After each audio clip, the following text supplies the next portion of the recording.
The heart that beats inside your chest is an echo from a distant past, the inheritance of a creature that saber-toothed cats considered little more than breakfast. Your ancestors, a lineage stretching back millions of generations, cowered in the shadows of a world ruled by titans. They hid from predators whose fangs were daggers, who hunted in packs across the vast, unbroken wilderness. And yet, here is the paradox. Those apex predators, the pinnacle of tooth and claw, are gone. They are dust and fossils, while you, descended from their designated prey, exist in a world they could never have imagined. How did this happen? Why was the planet ultimately conquered, not by the saber-toothed assassins, not by colossal bears or monstrous birds the height of a giraffe, but by a seemingly frail, hairless ape, born with no natural weapons and no meaningful defense? To unearth this wild history, our story begins not at the dawn of time, but in its chaotic middle, at a moment when the Mediterranean Sea simply vanished. It dried up, leaving behind a wound on the face of the earth. Imagine, millions of years ago, a landscape of impossible extremes. In the place of the sea, a colossal salt desert shimmered under a merciless sun. Temperatures here soared to 80 degrees Celsius. The atmospheric pressure was akin to the bottom of the ocean, but without a single drop of water. An unearthly dead basin the size of half of Europe, where not a single living thing stirred. There was only salt, blinding heat, and a few toxic azure lakes so saturated with minerals that even a stone would not sink. The cause was a slow, inexorable planetary shift. The dance of continents had closed the strait, and the Atlantic Ocean was barred from entry. For thousands of years, the sun baked the basin dry, until all that remained were kilometers-deep layers of crystalline salt. This alien world persisted for hundreds of thousands of years. Then, in one of the most violent geological events in our planet's history, an earthquake of unimaginable power struck. The stone dam at the site of modern-day Gibraltar shattered. The Atlantic Ocean, held back for an eon, roared into the empty basin.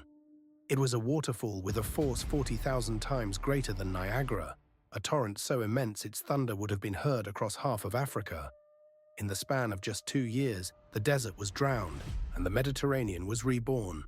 A cataclysm known as the Zanclean Flood. And while this elemental drama reshaped the world, the continents themselves were stalked by creatures born of nightmare. The Gigantopithecus, ape kings standing over 3 meters tall and weighing half a ton. The largest primates ever to walk the earth. To meet one in the jungle was to meet your end. There were the entelodonts, the hell pigs, beasts with the body of a bison, the head of a wolf, and the temperament of a serial killer. A hooved animal that was a hyper-carnivore, a biological contradiction that hunted with terrifying efficiency. In the oceans, megalodon, sharks stretching 20 meters with teeth the size of a man's hand, hunted whales for sport. But the strangest chapter was only just beginning. Because on the African continent, a small, unassuming primate appeared. They were not strong. They were not fast. They lacked the fang, the claw, the armor of their contemporaries. They were seemingly irrelevant, but they did something no other creature had dared. They rose from 4 limbs onto 2, and they began to walk. To understand the profound significance of that first tentative step, we cannot stay here. Our story, it turns out, has another much deeper beginning. We must rewind the clock back 66 million years to the day the world burned and a new path for life was forged in fire and shadow. For 145 million years, a reign of such staggering length, it defies human comprehension. The Earth belonged to the dinosaurs. The entire story of humanity, from the first tentative steps of our primate ancestors to the world we know today, spans a mere 6 million years. The age of the dinosaurs was a saga more than 25 times as long. And then, in a cosmic instant, it was over. A cataclysm. To this day, scientists debate the precise mechanics of the end, but the result is undisputed. In the blink of a geological eye, every creature weighing more than 25 kilograms was simply erased from the face of the planet. A world plunged into an eternal night, choked by a shroud of ash and fire. Temperatures plummeted. The intricate architecture of life, the vast and complex foo, but it was also a beginning. From the rubble and ruin, a new protagonist emerged, Small, furtive, fur-covered creatures no larger than rats. The mammals. For millions of years, they had lived a clandestine existence in the shadow of giants, hiding in burrows, surviving on scraps and insects. Suddenly, before them lay a vacant world, a silent planet waiting to be claimed. Ardes gone, nature began to experiment, filling every empty niche with some of the most bizarre creatures imaginable. There were the Andrews arcus, monstrous hoofed predators with the body of a bear and the savage jaws of a wolf. There were the Brontotheres, lumbering titans resembling rhinos, their faces adorned with bizarre forked horns. And in the shallow coastal waters, the Archaeocetes, the ancient ancestors of whales, were still tethered to the land by 4 legs, yet already hearing the siren call of the ocean. The planet was a laboratory, testing new blueprints for life, making mistakes, and starting again. The stage itself was in motion. Continents drifted across the globe, mountains buckled and rose. The subcontinent of India, an unstoppable tectonic vessel, slammed into Asia, and at the point of impact, the Himalayas began their slow, inexorable climb towards the heavens. Far to the south, Antarctica journeyed towards the pole, its lush forests slowly yielding to an encroaching ice, transforming it into the ghost continent we know today. Then the world began to cool. 23 million years ago, a gradual but relentless change took hold. The polar ice caps swelled, sea levels fell, and temperatures dropped. It was during this great chilling that the Strait of Gibraltar sealed itself, turning the Mediterranean into a vast, dead desert of salt. And while this sea lay barren, the rest of the planet teemed with monsters born of fever dreams. Among them were the Forus racids, known to science as the terror birds. 3 meters of feathered fury, they possessed a beak nearly 75 centimeters long, an instrument of brutal power capable of shattering bone. On long, powerful legs, they could run with the speed of a cheetah, hunting in packs. They were ostrich killers the size of giraffes. Fortunately for us, they vanished long before the first humans appeared. There were also the stegodons, relatives of the modern elephant, weighing 14 tons and standing 4 meters at the shoulder. Their defining feature was a pair of colossal tusks, growing not from the upper jaw, but from the lower, so long they scraped the earth as it walked. Among all land mammals in the planet's history, only the colossal Indricotherium and the later mammoths would surpass it in size. And yet, amidst this pageant of giants and nightmares, on the vast plains of the African continent, something new was stirring. Here lived the small apes, the Ardipithecus, the Sahelanthropus, the Orrorin, 4 million years ago. They were still more ape than anything else, more at home in the canopy than on the ground. But sometimes they descended. Sometimes they rose onto 2 legs. Why? Was it to peer over the tall grasses, to watch for predators and opportunity? Was it to free their hands, to carry food, to grasp the world in a new way? Or was it something simpler? A subtle shift in posture, a momentary convenience that would, over millions of years, change the destiny of the planet forever? They did not know they were taking the first step toward conquering a planet. They could not have known that their desperate struggle for survival was the prologue to an age of cities, of empires, of starlight. It began not with a choice, but with the slow, inexorable grinding of the Earth itself. 3 million years ago, the world changed. After an eon of drifting, the continents of North and South America finally met in a titanic geological collision. The Isthmus of Panama rose from the sea, a slender bridge of land that would become a planetary dam. The warm, life-giving currents of the oceans, which had circulated freely for millennia, were now severed. Their ancient paths blocked, the entire climate engine of the globe began to sputter and shift. To the west, the nascent Rocky Mountains thrust skyward, erecting a formidable barrier against the winds. A new era of global cooling had begun. This was not the sudden, fiery apocalypse that claimed the dinosaurs. This was a slow, creeping chill, a change stretched across hundreds of thousands of years. The North Pole was shackled in ice. Greenland vanished beneath a colossal glacier. And in the cradle of life, in Africa, the great sprawling forests began to wither. The endless canopy receded, giving way to a new alien landscape, the savanna. For the primates of the forest, it was a catastrophe. The trees were their world, their larder, their fortress, their home. The majority of species unable to adapt simply faded into extinction. But a few, pushed to the very brink, did not surrender to oblivion. They stepped out from the dying woods and onto the savanna, a dangerous open expanse teeming with predators. This is the essence of the savanna hypothesis, the most compelling theory for the origin of humankind. The logic is one of brutal necessity. With the forests gone, their familiar foods vanished. The grasses and leaves of this new world were indigestible. One resource remained: meat. But to hunt requires speed and power, qualities these creatures sorely lacked. And here, a single radical adaptation became their superpower: walking on two legs. This upright posture offered three immediate revolutionary advantages. First, efficiency. It granted them the ability to cover vast distances without tiring, a crucial skill in a world where food was now scattered. Second, perspective. An upright stance provided a higher vantage point, a living watchtower from which to spot both predator and prey from afar. And third, the most profound advantage of all, their hands were now free. Free to carry food, to comfort their young, and to wield a stone or a branch as an extension of their will. From this crucible of necessity, a new being emerged: Australopithecus. They walked the African plains between 4 and 2 million years ago. Standing between 120 and 140 centimeters tall, they moved on 2 feet, though their backs remained stooped, a relic of their arboreal past. Their T as one, or at the very least, to scavenge from the kills of more formidable hunters. The need to coordinate these complex actions planted the seeds of a more sophisticated mind, and perhaps the first whispers of primitive speech. Their lives were short and savage. Few would ever see their 20th year.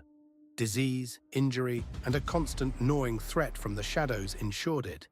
And of all the predators, one stands apart: Dinophilis, a false saber-tooth, a relative of modern lions, yet built differently.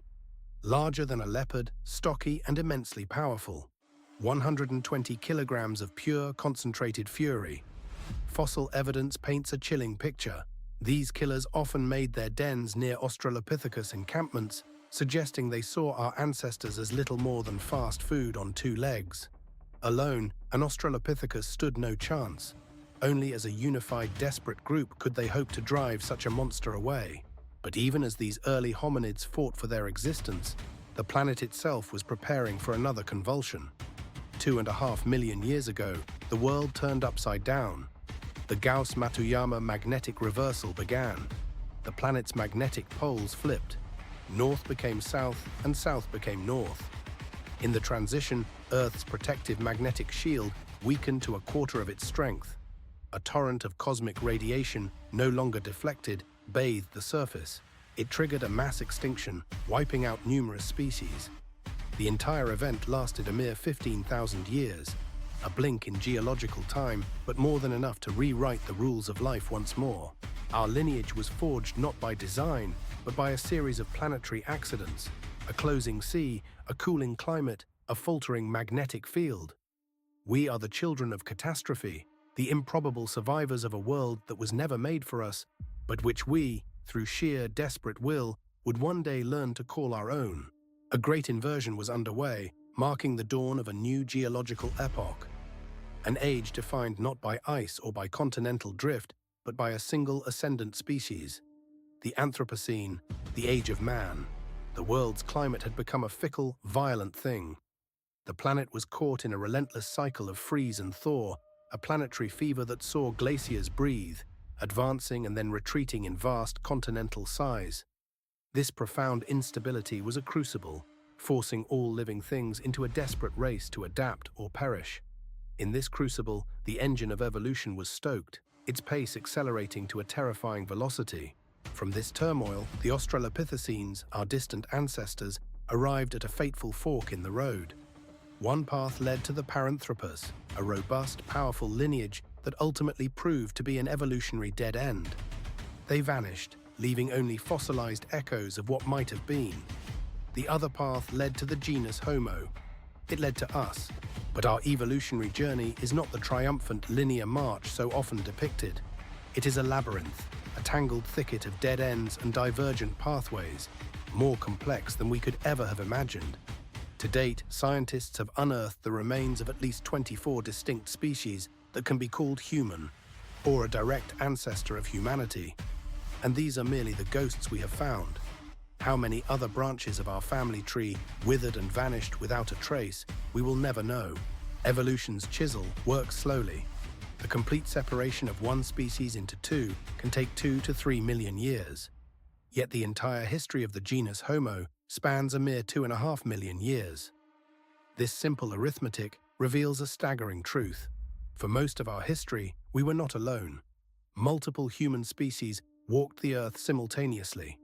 They lived side by side, sometimes competing, sometimes cooperating, and sometimes they interbred, creating hybrid lineages that blur our neat definitions of mistakenly classified by early researchers as entirely separate species. Each new discovery in the dust of ancient Earth forces us to redraw our own family portrait. The first universally recognized member of our genus was Homo habilis, the handy man. Between 2 million and 1.5 million years ago, this creature emerged in Africa.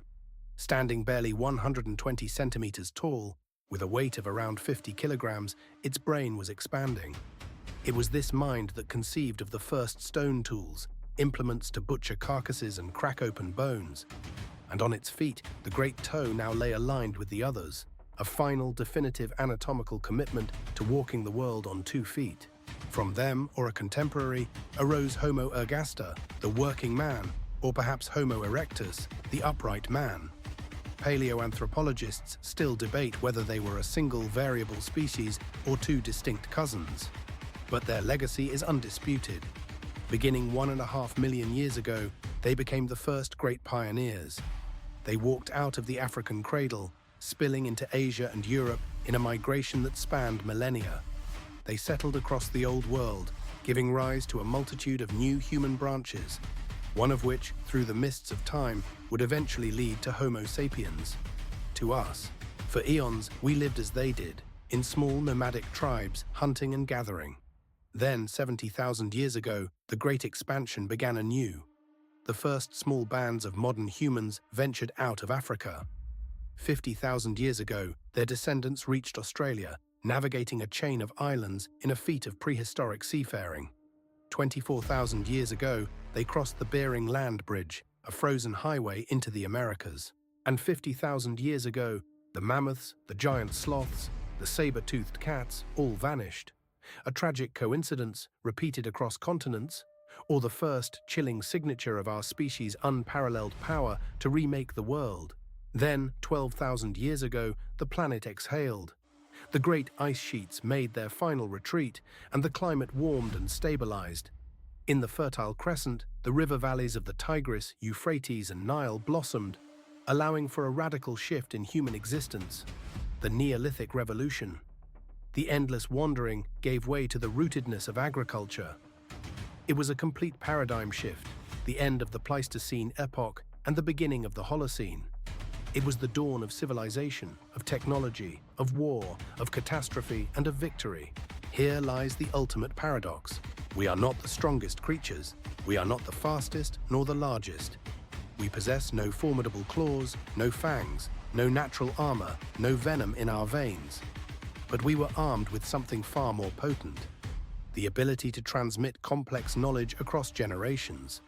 The capacity to create tools not just of stone, but of thought. The power to look at the world not as it is, but as it could be, and to bend it to our will. In a mere 10,000 years, the blink of a geological eye, we have journeyed from chipping flint to launching starships. We are the species that looks at the universe and does not merely see it, but seeks to understand it, and in doing so, to understand ourselves. We have deciphered the very code of life, split the heart of the atom, and cast our probes into the silent interstellar dark beyond the cradle of our solar system. In the 4 billion-year history of this world, we are the only species known to have so profoundly broken the bounds of its evolutionary niche, to have reached out and begun to reshape the planet in our own image.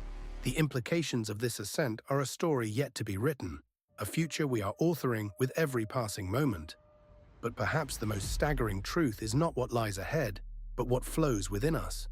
In your veins runs the blood of beings who endured the grinding ice of glacial epochs, who witnessed the sky turn to fire during the eruption of supervolcanoes, and who navigated a world where saber-toothed predators stalked the twilight. They survived the flipping of the planet's magnetic poles, cosmic impacts, and epochs of darkness. Every single one of your ancestors, in an unbroken chain stretching back into the mists of deep time, survived long enough to pass the gift of life forward. You are the culmination of millions of years of improbable luck, of relentless perseverance, and of astonishing adaptation. You are the living proof of a lineage that refused to perish, and this story is only just beginning. The Cenozoic era, the age of mammals, continues. But we now live within an epoch of our own making, a chapter many have named the Anthropocene, for it is the age when humanity itself has become a geological force, altering the climate, scarring the land, and redirecting the very course of life. What comes next? A million years from now, will our descendants watch alien suns rise over distant worlds? Will we engineer creations so far beyond our current comprehension that they defy imagination? The journey from a primate descending from the trees to a human being standing on the moon was an odyssey of unimaginable scale, a testament to the explosive potential locked within our minds. And that journey is not over. The fossil record, our only true history book, remains profoundly incomplete. With every fragment of bone the Earth relinquishes, our story can be turned on its head. Each discovery reminds us that our understanding of our own genesis is a flickering candle in a vast and ancient darkness. The precise confluence of factors that allowed one species of clever ape to inherit the Earth remains one of science's most profound and debated mysteries. We are the improbable survivors of an epic tale, the inheritors of a legacy of endurance written in stone and in blood. We are the planet made self-aware. The question is no longer simply one of survival, but of purpose. We have been handed the fire of consciousness and the power of gods. What we choose to build or to burn with it will be our ultimate testament. To remain curious is the first, most essential command.